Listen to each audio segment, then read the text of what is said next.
Quel processeur Snapdragon choisir? Lequel correspond le mieux à votre utilisation? C'est la question à laquelle vous aurez la réponse à la fin de cette vidéo. Les premiers Copilot Plus PC sont arrivés il y a un an environ avec les processeurs Snapdragon X Elite et X Plus 10 cœurs en tête. Mais depuis, Qualcomm a élargi sa gamme avec deux nouveaux modèles, le Snapdragon X Plus 8 cœurs et le Snapdragon X tout court.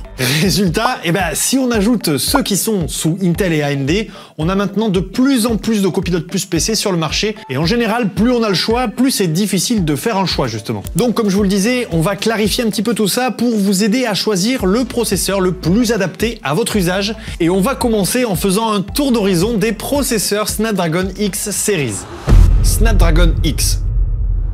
Au départ, l'enjeu, c'était de faire en sorte qu'un PC portable soit non seulement efficace, mais puisse avoir une autonomie beaucoup plus longue, et le tout sans surchauffer. Alors quoi de mieux que Qualcomm et leur processeur Snapdragon qui équipent déjà de nombreux smartphones de qualité, ainsi que des montres connectées, pour faire passer les PC Windows dans l'ère ARM. Disons que comme ils équipent déjà beaucoup d'appareils comme des smartphones, des montres connectées ou des casques de réalité virtuelle, on est en droit de se dire que niveau portabilité, on va se mettre bien. Donc concrètement, on peut noter 4 points clés qui les représentent bien. L'autonomie déjà, puisque tous les Snapdragon X Series offrent une ou plusieurs journées d'autonomie. Et c'est vrai que même si, vous le savez, l'autonomie, ça varie beaucoup en fonction de l'utilisation que vous allez avoir d'un PC. Pour tous les PC équipés de Snapdragon que j'ai pu tester sur la chaîne, on arrive à chaque fois à une journée, voire un peu plus d'utilisation sans recharger. Donc ça, c'est un point super important. Ensuite, l'efficacité énergétique. Moins de consommation d'énergie, moins de chaleur émise, ce qui permet du coup des designs beaucoup plus fins, plus portables, donc plus légers et plus silencieux aussi. On a également l'intelligence artificielle puisque chaque Snapdragon X intègre un NPU de 45 TOPS et donc optimisé pour les nouveaux outils d'intelligence artificielle. Et enfin, sachez que les Copilot Plus PC sous Snapdragon recevront en priorité les prochaines fonctionnalités avancées de Windows liées à l'intelligence artificielle. Je pense notamment aux tant attendues fonctionnalités Recall et Click to Do. Oui, je sais, pour l'instant c'est les noms anglais, mais vous aurez les noms français en même temps que l'arrivée des fonctionnalités en France. Et côté application, je sais que certains d'entre vous sont un peu sceptiques quant à la compatibilité des applications. Eh bien, sachez que plus de 90% du temps passé sur les PC Windows est consacré à des applications fonctionnant de façon native. Alors je la refais si c'était pas clair. 90% du temps que vous passez sur votre PC, vous le passez à utiliser des applications qui fonctionnent nativement sous ARM. Ça correspond évidemment à toute la suite Microsoft 365 par exemple, mais également ça peut être des applis comme Google Chrome, Netflix, Disney+, Zoom et j'en passe. Mais je vous laisse un lien en description pour aller vérifier vous-même que votre appli préférée fonctionne sous Snapdragon X. Et bien évidemment, si elle n'y est pas encore, un petit peu de patience puisqu'il y a tous les jours de nouvelles applications qui deviennent compatibles. Bon. Ça, c'était pour la vue d'ensemble. Maintenant, on va entrer un peu plus dans le détail et voir quel Snapdragon X pour quel usage. Ne soyez pas effrayés, je vais à chaque fois vous faire une petite partie technique et ensuite vous expliquer à qui ils sont destinés, grosso modo. On commence avec la crème de l'élite.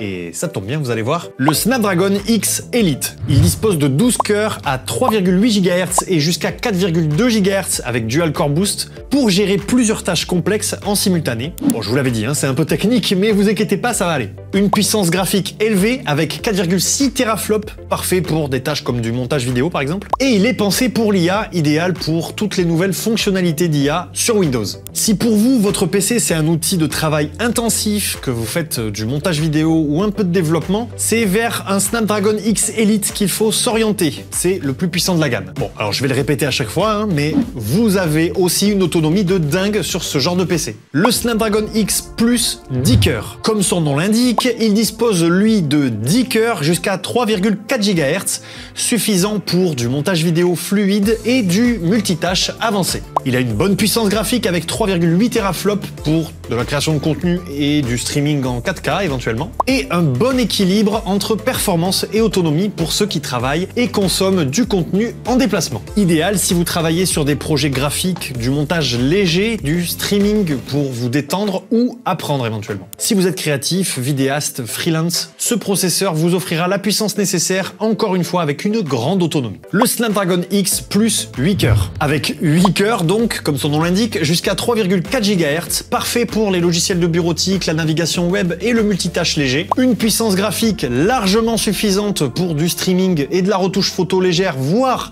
un peu de montage vidéo léger, léger, via Clipchamp par exemple. Ultra efficace encore une fois sur l'autonomie pour être tranquille sur une journée complète de travail ou d'études, voire un petit peu plus. Vous l'avez compris donc, il est plutôt conçu pour les tâches du quotidien, pour votre travail, et clairement, si vous êtes étudiant, c'est un processeur fiable qui vous permettra de tout gérer tranquillement et encore une fois, sur une journée complète sans recharge. Et pour finir, le Snapdragon X tout court, avec ses 8 cœurs jusqu'à 3 GHz, suffisant donc pour vos tâches quotidiennes et de la bureautique. Une puissance graphique de 1,7 teraflops pour vos séries, vos films en streaming, etc. Peut-être même un petit peu de retouche photo, éventuellement. Et encore une fois, une autonomie longue durée. Si votre usage se limite à de la navigation Internet ou des achats sur Internet, des emails, du streaming, de la bureautique, bref, le Snapdragon X fait largement le job. Mais surtout sans surcoût. Vous le retrouverez sur des PC fiables pour une utilisation classique, pour un excellent rapport performance-autonomie, mais sans abîmer le porte-monnaie, ça c'est important. En résumé, on a donc une gamme de processeurs aussi variée qu'il y a d'utilisations différentes d'un PC, avec en tête, pour les utilisateurs les plus exigeants, le Snapdragon X Elite, puis le Snapdragon X Plus 10 cœurs, pour les créatifs avec des besoins en ressources modérées, le Snapdragon X Plus 8 cœurs pour des étudiants ou pour des pros en déplacement, et enfin le Snapdragon X tout court, pour de l'usage très léger et les tâches du quotidien. Quoi qu'il arrive, vous aurez une autonomie d'une vraie journée complète sans recharge et des PC qui chauffent moins. Et globalement, ce sont des PC qui coûtent aussi moins cher, donc c'est quand même très intéressant de ce point de vue-là. J'espère que cette vidéo vous aura aidé, ou vous aidera en tout cas à faire votre choix. Quant à moi, je vous dis à très vite dans une prochaine vidéo. Prenez soin de vous et prenez soin de votre PC. Ciao!